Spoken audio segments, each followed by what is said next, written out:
बिस्मिल्लाहिर्रहमानिर्रहीम। अस्सलाम वालेकुम। पंजाबी खबरों के नाल मैं मिशाल असलम ते तुसीं वेख रहे हो CID न्यूज़ नेटवर्क इस्लामाबाद। शामिल करने अज दी सुर्खियां।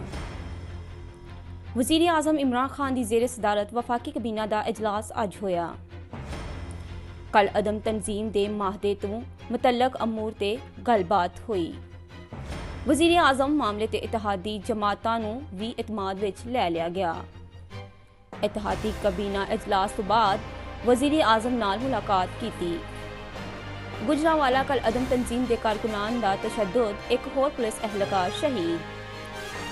कांस्टेबल अदनान की लाश पोस्टमार्टम के लिए THQ वजीराबाद विच मुंतकिल कर दी गई। तर्जमान पुलिस का कहना है कि कांस्टेबल अदनान नूं शहीद करके लाश खेतों में सट्टी गई सी। मजहबी इंतहा पसंद ग्रुप इंतशार फैलाने की सलाहियत रखता है। फवाद चौधरी का कहना है कि ऐसी जमात तो इतिहाद का मतलब आलमी सतह ते तनहाई है। मेन स्ट्रीम मीडिया ने जिम्मेदारी ते एहतियात का मुजाहरा किया है।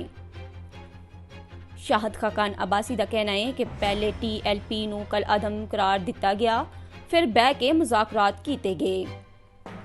कल अदम तंजीम तो किवें गलबात हुई तो मादा किवें हो सकता है। आर्डीनेंस जारी कर दिते गए। नैब का इतलाक सिर्फ नून लीग ते होवेगा। जेड़ा चेयरमैन नैब की गल नहीं मनेगा, सदर ओनू कट देवेगा।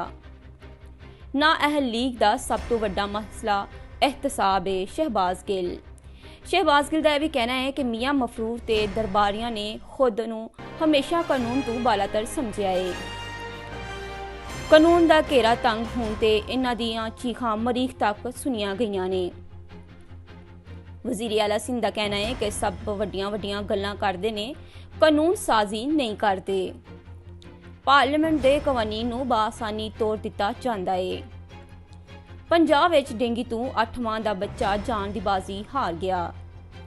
इस्लामाबाद विच डेंगी के वादे वार मजीद 94 अफराद डेंगी विच मुबतला हो गए। पाकिस्तान विच दहशतगर्दी के ताने बाने अफगानिस्तान तो मिल रहे ने।